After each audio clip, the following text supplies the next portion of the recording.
हाय, आप सभी का आकाश कंप्यूटर लैब पर हार्दिक स्वागत है। इस सेशन में हम बात करने वाले हैं कंप्यूटर के विकास के बारे में, कंप्यूटर के एवोल्यूशन के बारे में। सबसे पहले बात करते हैं कंप्यूटर का विकास किस प्रकार से हुआ। हम यहाँ पे बेसिकली कंप्यूटर जब विकसित हो रहा था तो कौन कौन सी डिवाइसेस उससे पहले विकसित हुई और कंप्यूटर तक हम कैसे पहुँचे उसकी जानकारी लेने वाले हैं। मैं आपको बता दूं, इसमें काफ़ी सारे क्वेश्चन पूछे जाते हैं एग्ज़ाम में और आपको यहाँ पे कुछ चीज़ों का ध्यान रखना है कि कौन सी सदी में आविष्कार हुआ, कौन सी मैकेनिकल डिवाइस है, कौन सी इलेक्ट्रॉनिक डिवाइस है, किस कार्य में आती थी, ये सब चीज़ों का आपको ध्यान रखना है। हालांकि जो हम सैम्पल क्वेश्चन आंसर की फ़ाइल देते हैं उसमें इस तरह के काफ़ी सारे क्वेश्चन पहले से ही शामिल है, तो आप उनको नीचे दी गई वेबसाइट से स्प्लैश जो होती है हमारी स्क्रीन पे वहाँ से डाउनलोड भी कर सकते हैं। तो आइए शुरू करते हैं। जो कंप्यूटर या लैपटॉप हम आज प्रयोग करते हैं वो आज की दिन नहीं है, उसके लिए काफ़ी सदियों से मेहनत की जा रही है और इसके लिए उसको स्टेप बाय स्टेप काफ़ी सारे चरणों में उसका अलग अलग रूप में आविष्कार हुआ, फिर उन चीज़ों को जोड़ा गया, फिर नई चीज़ें ऐड की गई। इस तरह से एक कंप्यूटर के रूप में आज जो डिवाइस हमारे पास है उसका हम प्रयोग कर पाते हैं। तो कंप्यूटर के विकास में सबसे इम्पोर्टेंट और पहला नाम एबेकस का है। यह कंप्यूटर के इतिहास का सबसे पुराना डिवाइस है। हालांकि ये बिल्कुल कंप्यूटर से मैच नहीं करता, यह एक मैकेनिकल डिवाइस होता है जिसमें एक तारों का फ्रेम होता है। इसे चाइना में 16वीं सदी में आविष्कृत किया गया था, यानी कि इसे बनाया गया था 16वीं सदी में चाइना में। अगर आप बच्चों के लिए एक स्लेट देखें तो उसमें तारों में बिट पिरोए रहते हैं जो आजकल भी मार्केट में मिल जाती है। कुछ इसी तरह का यह डिवाइस था एबेकस, जिसमें बिट्स रहते थे, छोटी छोटी गोलियां रहती थी तारों में। आप एबेकस का प्रयोग कैलकुलेशन करने में कर सकते थे, जैसे जोड़ने में, घटाने में, गुना करने में। और ध्यान रखिएगा ये मैकेनिकल डिवाइस था, अर्थात इसमें कोई भी इलेक्ट्रॉनिक तार वगैरह लगाने की ज़रूरत नहीं थी। यह एक मैकेनिकल डिवाइस था जो आप नॉर्मल प्रयोग कर सकते थे बिना किसी बिजली के। इसके पश्चात जैसे एबेकस आविष्कृत हुआ उसके पश्चात 1617 में एक नेफियर बोन ने अलग से डिवाइस बनाई। इसे नेफियर बोन्स भी कहा जाता है। इसका यूज़ भी एडिशन, सब्सट्रैक्शन, मल्टीप्लिकेशन, डिवीज़न इत्यादि के लिए किया जाता था। उसके नेक्स्ट पार्ट में जब 1620 में विलियम आर्टेड ने स्लाइड रूल को आविष्कृत किया। अब आप प्लस माइनस गुना भाग तो कर सकते थे, अब उसका एक नया पार्ट जोड़ा गया, वर्गमूल, यानी कि स्क्वायर रूट और लॉगरिथम। इसके अलावा ट्रिग्नोमेट्रिक फंक्शंस, इन सब के लिए आप स्लाइड रूल का प्रयोग कर सकते थे। विलियम आर्टेड ने 1620 में इसका आविष्कार किया था। अब ध्यान रखिएगा, आपसे अगर जो क्वेश्चन पूछा जाता है वो ये पूछा जाता है स्लाइड रूल में क्या क्या चीज़ें की जा सकती हैं। उसमें आपके पास ऑप्शंस दिए जाएंगे, आपको इन चीज़ों का ध्यान रखना है ट्रिपल सी का खासतौर से एग्जाम देते समय। अगला हमारे पास है पास्कल कैलकुलेटर। ब्लेज पास्कल ने एक मैकेनिकल डिजिटल कैलकुलेटर का आविष्कार किया 1645 में। अब यह मैकेनिकल और डिजिटल प्रारूप था, अर्थात कुछ इसको बिजली चाहिए थी और कुछ यह मैकेनिकल डिवाइसेस के साथ मिलकर काम करता था। काम ये बेसिक ही कर पा रहा था, जैसे जोड़ना, घटाना, यानी कि एडिशन, सब्सट्रैक्शन इत्यादि। लेकिन मुख्य बात यह थी कि एक मैकेनिकल प्लस डिजिटल कैलकुलेटर था। इसके पश्चात एक मैकेनिकल कैलकुलेटर लाइबनिज ने आविष्कृत किया 1671 में, जिसका यूज़ फिर से एडिशन, सब्सट्रैक्शन, मल्टीप्लिकेशन, डिवीज़न के लिए किया था। लेकिन कहीं ना कहीं थोड़ा सा फास्ट था ये और काम करने की गति इसमें बढ़ गई थी और काउंटिंग इत्यादि आप बड़ी फास्ट कर सकते थे इसमें।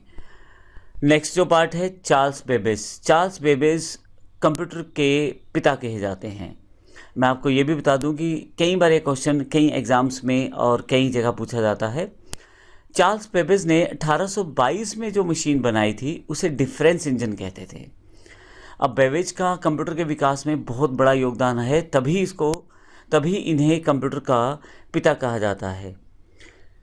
आप विभिन्न बीजगणितीय वलनों का मान 20 दशमलव तक आसानी से ज्ञात कर सकते हैं और वो बिल्कुल एक्यूरेट, अर्थात यह मशीन जो आपकी कैलकुलेशन करती है वो 20 डेसिमल्स प्लेसेस तक कर सकती है और बिल्कुल सही कर सकती है। और इसकी एक प्रॉब्लम ये थी कि उस वक्त ये मशीन जो थी भाप से चलती थी, अर्थात इस बड़ा इंफ्रा, एक बड़ा प्रोसेस और एक भाप, यानी कि इसको चलाने के लिए आपको स्टीम की आवश्यकता होती थी।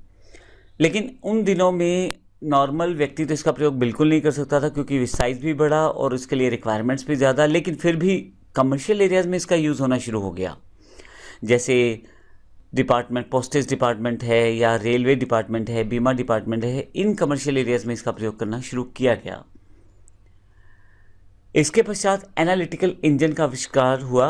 चार्ल्स बेबेज ने यह मशीन तैयार की। में अब इनपुट आउटपुट स्टोरेज भी अवेलेबल थी, कंट्रोल भी था।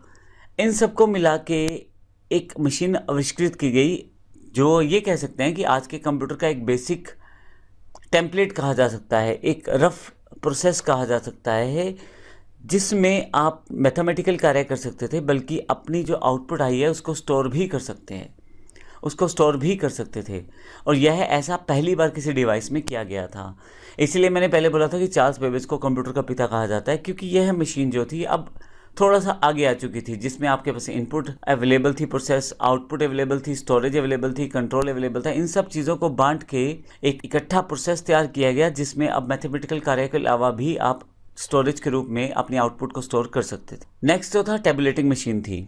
1880 में हार्मन हॉर्लेथ ने इसका आविष्कार किया था। यहाँ पे थोड़ा सा डिफरेंस इसने ये किया कि इन्फॉर्मेशन को स्टोर करने के लिए पंच कार्ड का प्रयोग किया।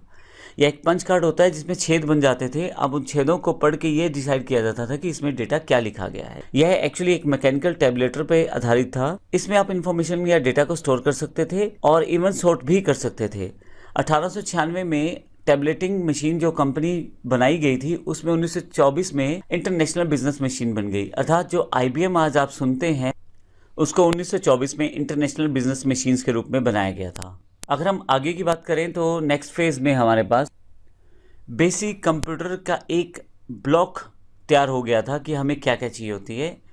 अब हम आगे की बात करें तो हमारे पास कंप्यूटर के विकास में एक बेसिक ब्लॉक तैयार हो गया था कंप्यूटर का, कि इसमें एक इनपुट होना चाहिए, एक आउटपुट होना चाहिए, एक हमारे पास प्रोसेसिंग प्रोसेस होना चाहिए। अब मार्क 1 इस दिशा में एक पहला कदम और था। 1930 में ये मशीन विकसित की गई थी, लार्ज नंबर।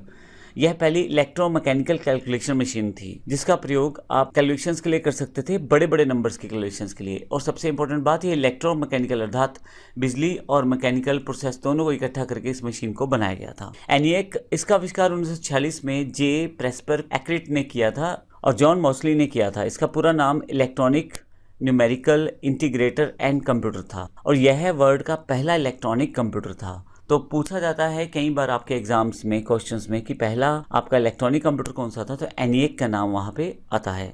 ध्यान रखिएगा 1946 में आविष्कृत किया गया था। इसके बाद EDSEC का नाम आता है। इसका आविष्कार 1949 में मॉरिस वाइक्स ने किया था। इसका पूरा नाम electronic delay storage automatic calculator था। जहाँ पे इलेक्ट्रॉनिक और मैकेनिकल फंक्शंस को यहाँ पे तवज्जो दी गई, वहीं पे साथ में स्टोरेज के लिए भी यहाँ पे स्पेसिफिक प्लेस सेटअप किया गया। अर्थात यहाँ पे अब इंफॉर्मेशनल प्रोसेस को आप स्टोर भी कर सकते थे। तो इसका अर्थ ये हुआ, जो कंप्यूटर हम आज की डेट में प्रयोग करते हैं वो काफ़ी सालों, काफ़ी सदियों, काफ़ी दशकों की मेहनत का आउटपुट है, जिसमें काफ़ी सारे इसमें फेसेस थे जिसको हमने इस पूरे कंप्यूटर के इवोल्यूशन या विकास में देखा है। तो अगले सेशन में हम बात करने वाले हैं कंप्यूटर की जनरेशन्स की। एग्जैक्टली कंप्यूटर का जो जनरेशन है वो कौन कौन सी आई, किस तरह से चली, इसके भी काफ़ी सारे क्वेश्चन एग्जाम से पूछे जाते हैं। नेक्स्ट स्टेप में हम इसको देखते हैं। धन्यवाद।